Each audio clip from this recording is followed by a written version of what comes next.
Hello, everyone. Welcome to another episode of The True Breakthrough. Today I'm joined by Ryan Cvammen, and this is a special episode because I think that Ryan is probably one of the best spoken lenders I've ever come across. I've heard a lot of people talk really good things about him before I even got a chance to meet him, and then I got to know him, and it all came to be true. I'm excited to hear about how he goes about his life, how he got to where he is. So appreciate you being here today. Thank you, Tim. Thank you. Wow. That is a kind intro. I appreciate that. No, I mean, it's true. It's hard to be well spoken of in an industry where you're trying to earn people's trust, and usually when people try to earn people's trust, they might do things that aren't necessarily genuine. Yeah. And so to be known as a genuine person is a big deal in this industry. Well, thank you. But I'm curious to see, take us back a little bit, right? Yeah. You're doing well in an industry, you're a lender, but take us back, like what were you doing when you were growing up that helped get you to where you are today? Man, that is an open-ended question, and I'm an open book. So starting out young, I've always had the idea and dream of wanting to be a business owner Mm. or wanting to be an entrepreneur in any sense of the word. So as far back as I can go, my mom, when I was 10 or 11 years old, she limited time on a computer, Mm. but she said I can only play if I was playing this lemonade game. Oh, Now, the lemonade game was you can build a lemonade stand and you can make it profitable or not profitable, depending on how much sugar you buy, depending on how many lemons you buy. And I was just obsessed with this idea of creating a profitable mhm. lemonade stand, right? And from that moment, it turned into creating an online eBay business, doing e-commerce online in college, and being just kind of a self um, interested person in learning, about business and how you can grow a business. And when I sat down with a mortgage lender who I was working for 5 years ago, he started to explain to me how you grow a mortgage business. Mm. And as he was explaining that, it was very similar to what I had done in the past. It had the, entrepreneurial aspect underneath an umbrella who funds all the loans, which is NFM lending for me. And within NFM lending, I can create and build whatever I want, Mhm. That's which, awesome. yeah. That actually reminds me of when I was growing up, it's like a mirror image. I remember playing the same lemonade game at school. I think it was Cool Math Games. Yes. And then it's crazy, like, I actually too had an eBay store. I did Amazon e-commerce, like No FBA. way. Yes. Yes. Failed in all Amazon. of it. Yes. The Shopify store, all of that. Tried that Yes. too. Yeah. That's so awesome. I think having that opportunity to, like, try things and fail, it's not addicting, but it's a necessary part of going through this journey of seeing and finding out about yourself, like, what you're actually good at. You realize, "Oh, wow, I'm not actually good at that." But it also helps you realize what you are good at. What do you think what did you realize about yourself that you think you're really good at that helps you be successful in this industry? Oh man, another just open-ended. I love this.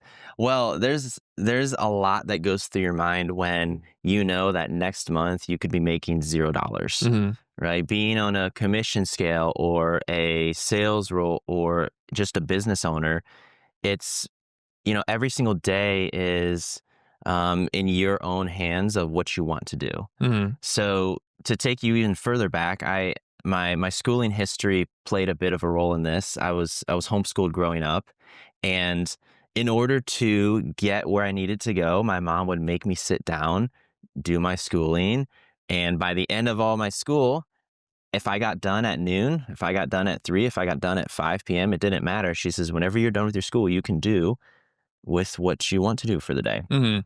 So um, It's like a performance it's a based. performance based. Yeah, exactly. Whereas in the regular schooling system, maybe you show up at 7 a.m. and you get to leave at 3 p.m. And it Mhm. is kind of like a blocked off, you don't have any options. Yeah. In homeschooling, or at least what I felt, where I started to feel the calling towards business or entrepreneurship was truly with my schooling, Mhm. because I got to get everything done as fast as I could with that, without failing the exam, right? I can get it done, but I still had to learn.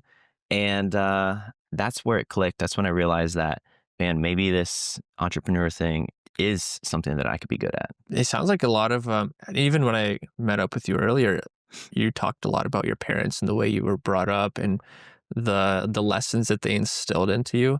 It sounds like you take a lot of example from them. Yeah, yeah. Well, I'm a little bit younger, so I'm still, launching my own personal career, but they taught me just that I could do anything that I put my mind to. Hmm. And I think in this industry, in any sales or business industry where you're self-starting, you really need to believe that, Hmm. or else, the world and everything will shut you down. So your parents were not like overtly pressing you, like, oh, you need to go to college, get a degree, or like you need to have that traditional path of a career. But it sounds like they were almost preparing you for something a little more open ended, like a having your own career in the way you choose to have it.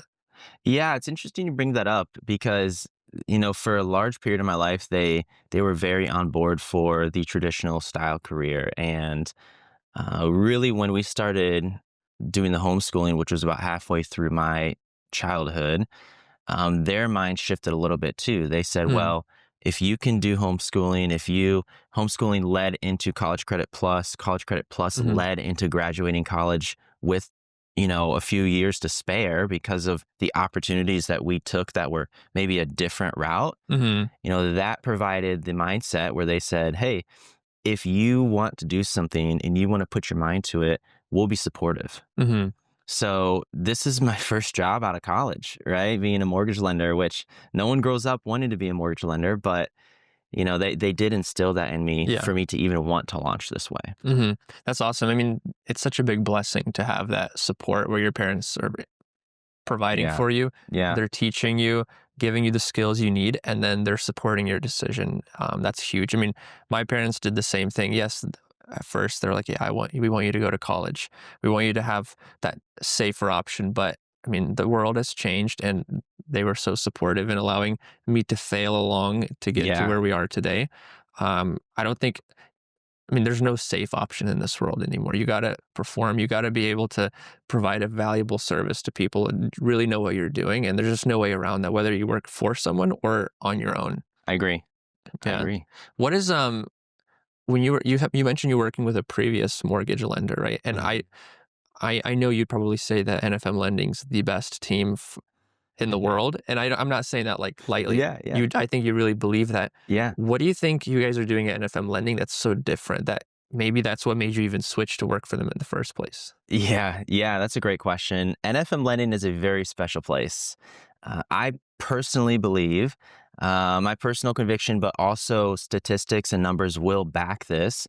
NFM lending is the number one mortgage operation in Central Ohio, so the greater Central Ohio, and our goal is to be number one in the whole state of Ohio. Mhm. And the way we've been able to get here has been growth over the past probably 7 to 8 years, even before I started. Mhm. They started with a mission of the highest level of service, and it's they went all in on providing uh, the knowledge, the service, the marketing materials for our target market is realtors, Mhm. right? So for realtors, and then even beyond that, creating processes for clients to experience the same process every time, a smooth process. And mortgages is one of the largest pieces of liability that people will get in their whole entire life. Mhm. So we wanted to really go above and beyond on the service aspect. And because we've done that, it's just grown like this one massive snowball rolling down a hill. Mhm. And over the past 7, 8 years, where that vision started, I've said this word a few times, the process Yeah. started. And when we execute on the process perfectly every single time, that creates the buzz, that creates the growth. Mhm. Because if I'm a top 1% realtor who's closing mega $1 million properties and a ton of them, then I need to experience the same exact thing every time. Yeah. It can't be it can't be sporadic, it can't be up and down. It has to be perfect. And our leader Daniel Sa, division president, he started with the process, Hmm. and he's instilled that in us so that we can execute on the highest level. That's amazing, and I think that's something that a lot of people undervalue. When you're opening up a business, it's so tempting to just chase all of the shiny objects of, oh, we can do this and we can do that. And it's so easy to overlook. I had to learn this the hard way, to overlook that if you find just one thing that you're good at and find a way to do it repeatably, do it well, do it better than anyone else consistently, you have a winning formula. It doesn't matter if some other people can do 10 different things Yeah. half-heartedly, you can do one really good thing. I think that really summarizes what you guys are doing. Yeah. I think another thing that makes me wonder is when I first started in this industry, nobody knew me. I didn't know anyone. And you pick up the phone and you're like, hey, I want to work with you. Like if you're calling a realtor and everyone's too busy, they don't know your value. It's really hard to break into this industry. And your job literally relies on you building a relationship with people. Yeah. How do you go about, because you're not just working with any realtors, you're working with the best. How do you go about that process where you actually get in front of them, get them to see your value, and you're not just there disingenuously, hey, I want to get something out of you. Like, what's your approach to, like, okay, Man. there's this number one realtor. How do I get in touch with him? Oh man. Well, I've spent the greater half of the past 5 years doing that. And I've learned a lot along the way. To answer that question, to start, how do you get these people to trust you? Hmm.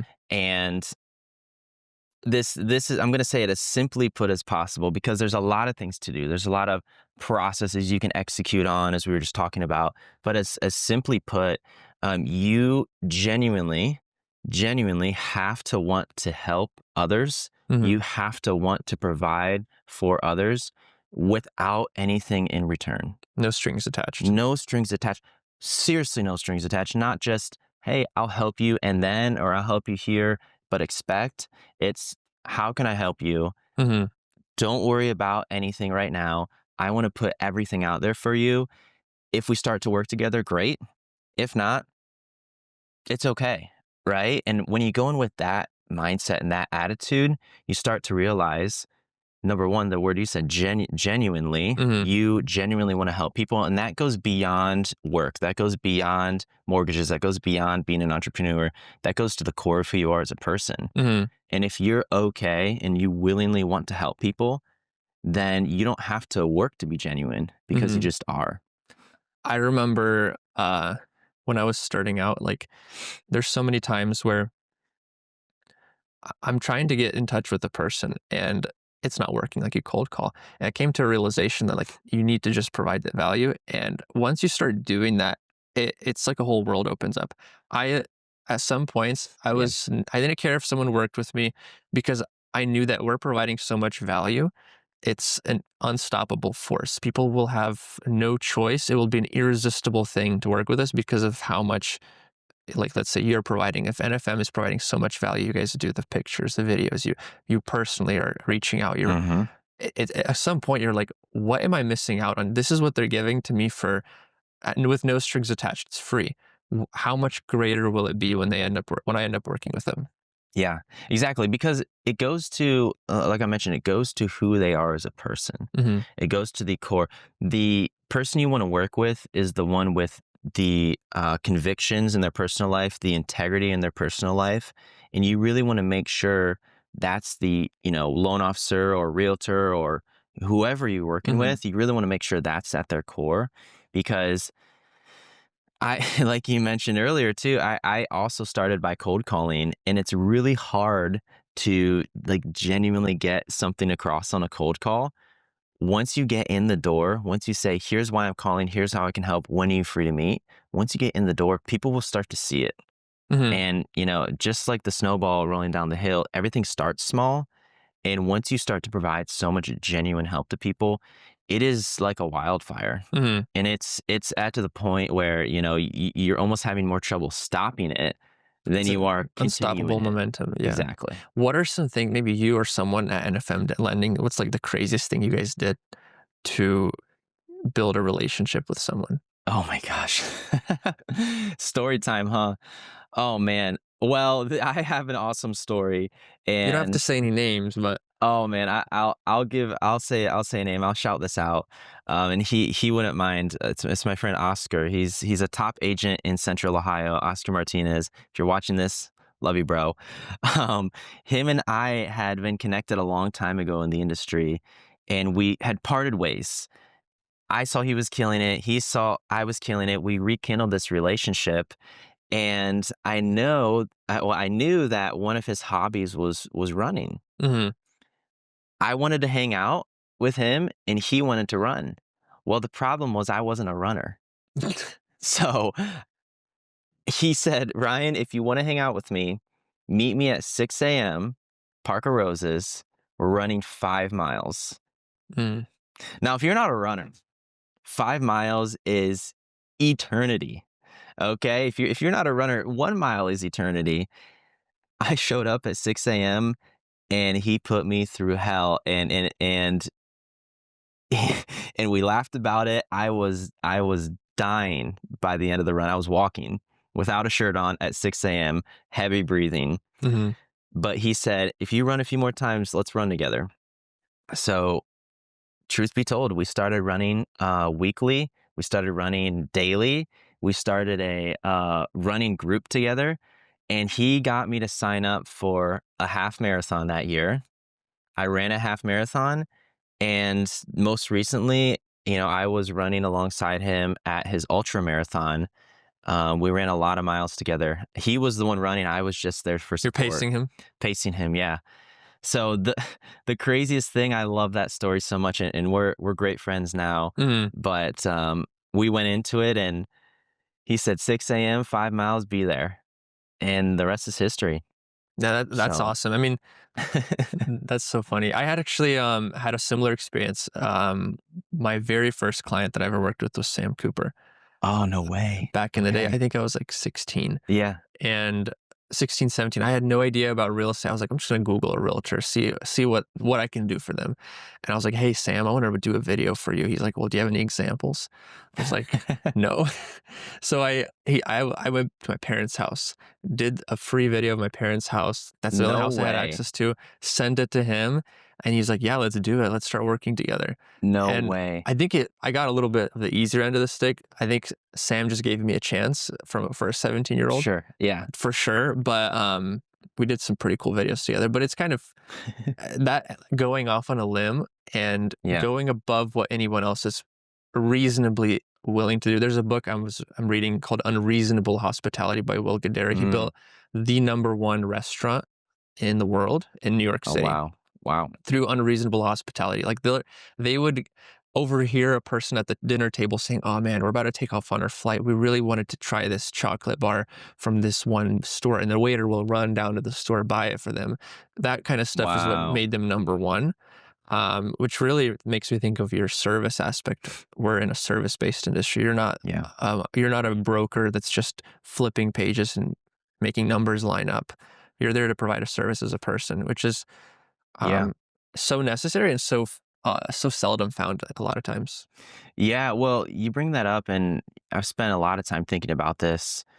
Um, when people really experience a great time, if you think about the few times in your life where you spent the extra money Mhm, and you went, I think of our honeymoon, right?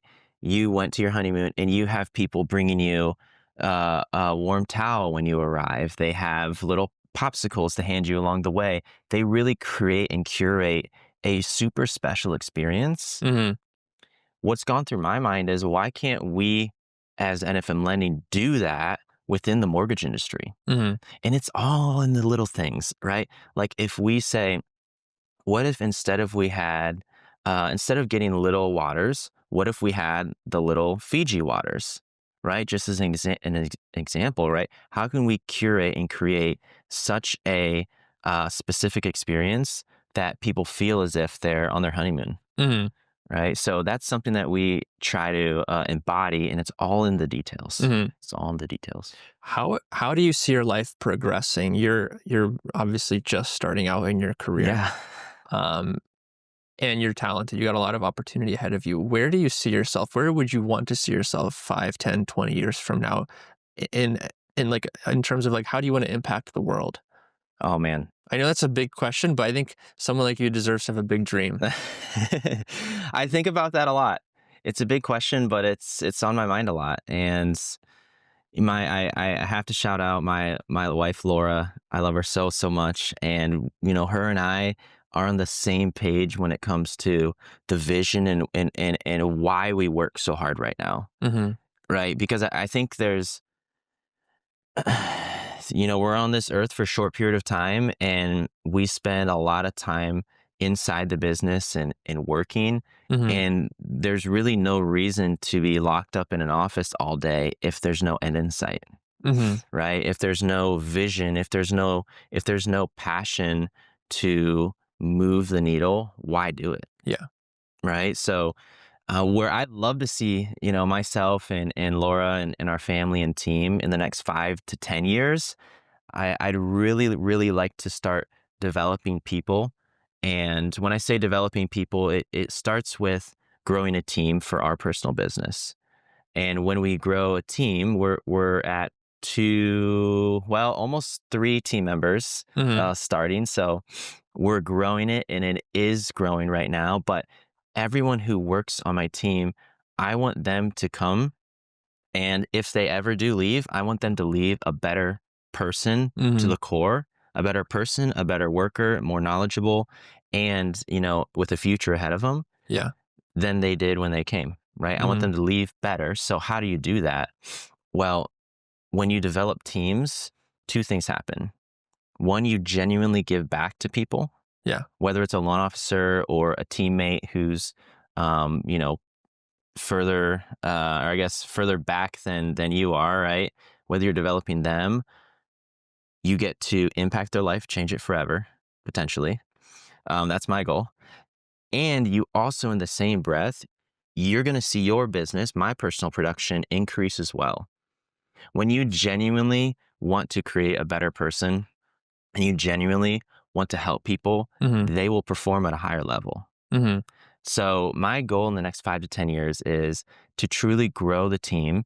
A personal goal would be to truly automate itself. Mhm. So, having a person in place that I would trust with every single lead and every single client and every single relationship there, right? And I don't want to disappear, I right? was gonna But say, what are you gonna do yeah, then? I don't want to disappear from the business. But the goal is if I can create the automation in the next 5, 10 years to where I can start to pivot into other endeavors or businesses. My heart and passion is I really want to grow this mortgage business and potentially, expand into managing a large team and then managing a division. Mm. So, in order to manage a division, you have to manage and run a team efficiently Mhm. to get to that point. So, That's incredible.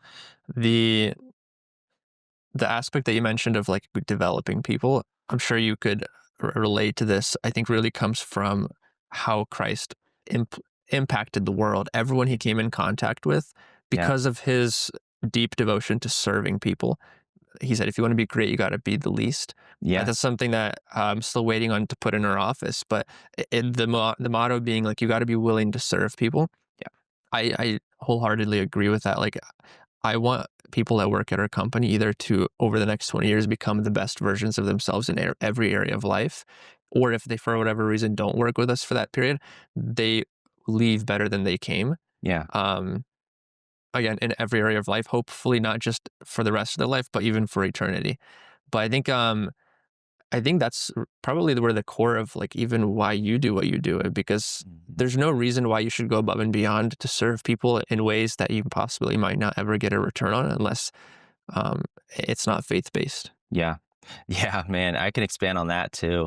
I, I believe this is the period of time that we're going to be on Earth, and we're floating on this big rock for a maximum of 120 years. Max. I mean, so far as we know, I know Yeah. there's people trying to break that record, but for the time that we're here, I truly believe that when we give, it's not for our gain here, right? You see gain here, Mhm. right? You'll see when you give to others, you don't have to be a faith-driven person or to believe in God to know that when you give, you just feel better. Yeah. You ever heard of that? That like if you give to a charity, you just feel better. It's like, well, on this earth, you give and you feel better immediately, or you give to people and you see gain in your business. But the reason we're here is for, an eternal purpose. Mhm. Right. And I think it's nice to do that on earth, and it's nice for your personal gain for what it's worth. But the reason we're working so hard, the reason we want to give back is because we're not here for very long. Yeah. So we want to make the most of the time that we have. That's incredible. That's a treasure. I'm curious, just to switch it up a little bit. Yeah. You're young, you got married young. What are some things that you are doing to help strengthen your relationship, like with your spouse, so that you're able to succeed together? And the reason why I'm asking Yeah. to preface it is I was talking with my mentor and he kind of revealed a shocking statistic to me, which was when you grow a business that's, let's say, anywhere from $3 to $5 million, but just broadly speaking, a Hmm. successful business, Hmm. you have to grow and mature as a person to the point where you're reinventing yourself. And Yes. that reinvention, as if it's not done in proportion along with your spouse, Yeah. you are growing apart. And unfortunately, apparently 90% of the time, faith based or not, people grow apart so far that it's irreparable. Yes. Yeah. So that's why I'm asking. It's so important to me. And I'm curious what you do to help set those rocks in place to really, no matter how busy you are, late nights, what are you doing to actually really solidify your marriage Yeah. as you're doing this? Yeah, man, that's such a good question. There's a saying that I once heard. This He was the CEO and founder of a very large company. I forget the company name at this point, but he said, he's married and has been married his whole entire career Hmm. to one person. And he said, I would so much rather not have to find my seventh wife on my seventh startup company. Right. And he made that joke saying that it's very common to, start companies, get divorced, and just get married. I don't believe in that. Me personally, I believe that, I'll be married one time, it'll be to Laura. And what we do to reinforce that, this is mandatory, is, one time a week, a date night. It doesn't have to be leaving the house. It doesn't have to be anything at all. Glamorous. But what it is phones away, computers away. And if we have to sit on the couch and stare at each other for that whole time, that's okay. But Hmm. that's mandatory.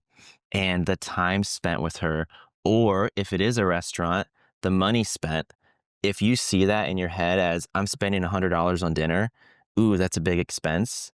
You have to shift that to I'm investing in our relationship. Hmm. You would invest in a house, right? You would invest in the stock market, right? Why won't you invest in your wife? Hmm. Right. So I'm very passionate about that. And so one night a week is mandatory. Hmm. Um, Staying, involved with a church, staying involved with a core of people that Hmm. believes the same thing you do, is very important. Number two. And then number three, I've been very fortunate enough to have Laura within the business. Hmm. So, she's very supportive of everything that happens. She's very involved with everything that happens. If I have a really tough day, she's on the email chains. She sees the calls and the texts and the clients coming into the office. So she's involved with the business. I realize that won't be everyone's reality Hmm. where, their wife will be able to be there. But what we do is we take the time and spend the money to invest in each other because that relationship is so precious. You Hmm. can't buy that relationship. You can't buy.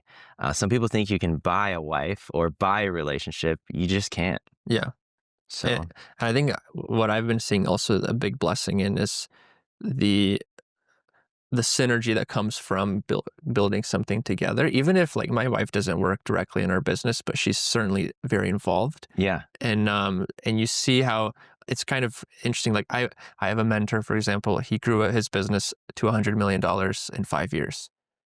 Crazy Awesome. growth. He has a lot of insight.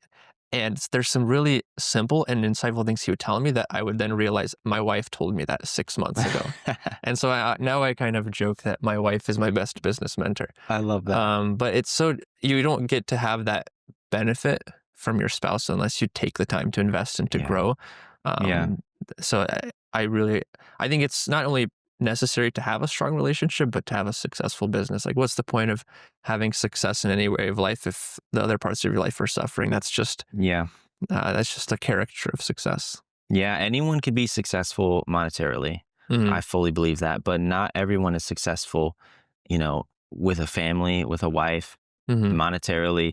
Like that's what's impressive. When you hear that CEO of that large company, which I'll remember at some point, but when I heard that he'd been married to one person, one lady his whole life, that's impressive. Yeah. You're going, dang, how did he grow that company and stay married? Yeah. I don't know who you might have in mind, but Netflix CEO. It is Netflix. Yeah. Yes. Okay. He had a Tuesday night, not Yes. negotiable date night that he That's had. it. That's where the idea came from too. Oh, we're watching the same How things. about that? Well, that's incredible.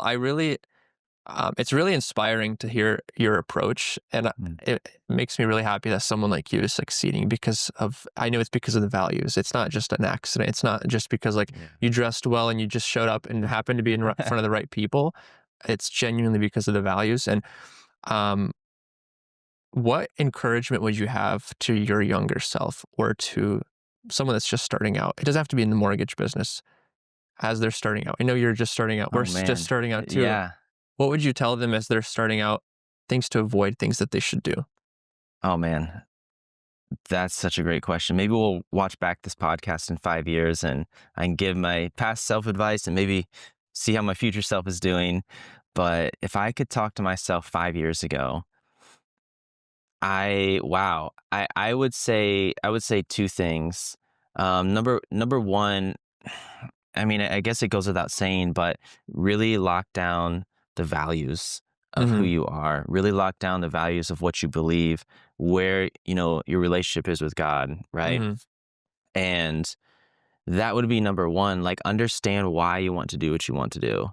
And, I guess maybe it goes without saying as well, I did end up here where I'm at. So maybe at some point in that 5 years ago, I knew that, but I would say actually write it down. Mm, Like, take time to process and think of that, not just all up here in the head, right? So that would be number one. And then number two, this is something that I learned later on, but the price of success is a set, it's a set amount. And the example that I use is if you're going to buy a pair of shoes that cost $200 and you go to the cashier and you say, here's $30, mhm. they would look at you silly. They'd be like, no, these cost 200. Well, here's $70. They would say, no, Tim, these cost 200. Well, here's 120. We take 120. They say no, right? This is the price of the shoe. This is what you're going to pay. They're not on sale, right? Yeah, This is what you're going to pay. When it comes to success or when it comes to business growth or when it comes to growing anything, there's a cost to pay. And the cost is high. Like you said, you have to reinvent gotta yourself. be all in. You have to be all in. You have to be willing to get up at 4 a.m. to start your day and not for some crazy, health routine, but to start working on the business. And you have to be willing to do that until late in the night, multiple days in a row. There's a cost that it takes. And I realized as I was growing that there was a cost. I thought there was a shortcut. Mhm, I thought there was a way around it. I thought I was smart enough to be the one person to figure out the shortcut, mhm. right? And what I realized is there is no shortcuts. And and I always thought it'd be cool to win the lottery. I don't want to win the lottery. I don't wish anyone millions and millions and millions of dollars because the skills, the person you become, and the knowledge that you obtain on building a business is something you can't buy. Yeah, Right. So I firmly would say to myself, those two things is there's a cost to this. You don't want the shortcut. Don't take the shortcut. Don't try to go for the shortcut. Go all in on becoming the best, working the hardest. And mhm, there's a book, Talent is Never Enough. mhm. Right. So I would say that. And hopefully I would try not to make myself cry along the way because I thought that I knew everything. I think we all do at some point, but you learn as you go. So, That's incredible. And it proof of what you're saying is also that if someone does succeed and they achieve a lot the right way and they lose everything, they're still successful in a sense that their person that they have became yeah. allows them to do Yeah. it again or still impact the world in a different way. And I really agree with what you're saying. I would add on from my personal Yeah. Yeah. experience, the one thing I wish I did sooner or differently is yes, more clear goals. Yes, recognize that it's higher price than you realize. You got to put it in the effort. Yeah. Wish I went and found mentors that would help me quicker so that that Oh, all good. in Yeah. effort that I am putting in is put into the right thing as opposed to spinning in a wheel and Yeah. you're thinking that just because you're working hard 4 a.m. to 10 p.m. that it's actually productive. Yes. That's good insight. Um, and I realized that like it's like a if there is a shortcut, which there isn't, but if there ever was, it would be I agree. talking to someone that's made the mistakes that you're about to make, and then they help you avoid them. So the only thing I would maybe add on to that, yes, I agree. Like you have to have a really clear goal. You have to have an understanding that it's an all-in kind of thing.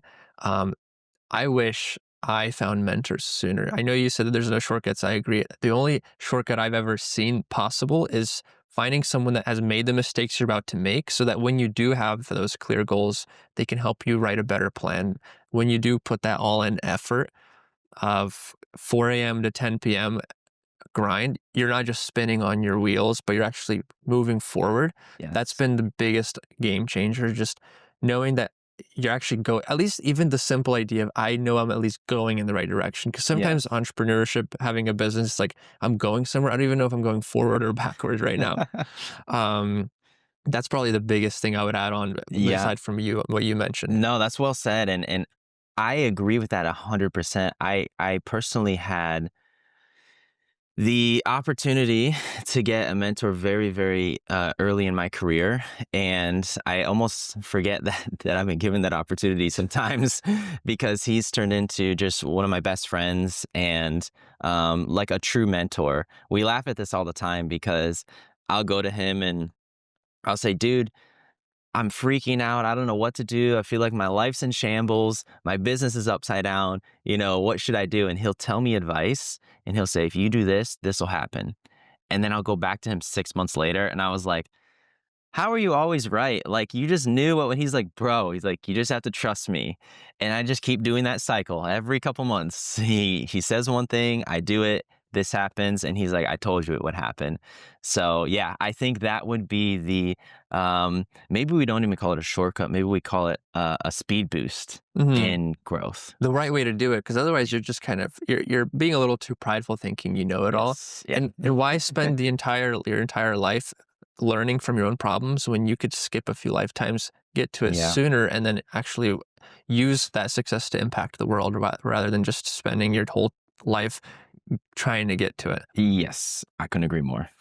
Ryan, thank you so much. I really appreciate your time. I think this is not going to be your first conversation. I wish you the best, and I'm excited to see what else you accomplish through your your family, your business, the team you grow. It's exciting to see, and I really appreciate you having the time to share your success. I love it. Well, thank you, Tim. Happy to be here and can't wait for next time. Awesome.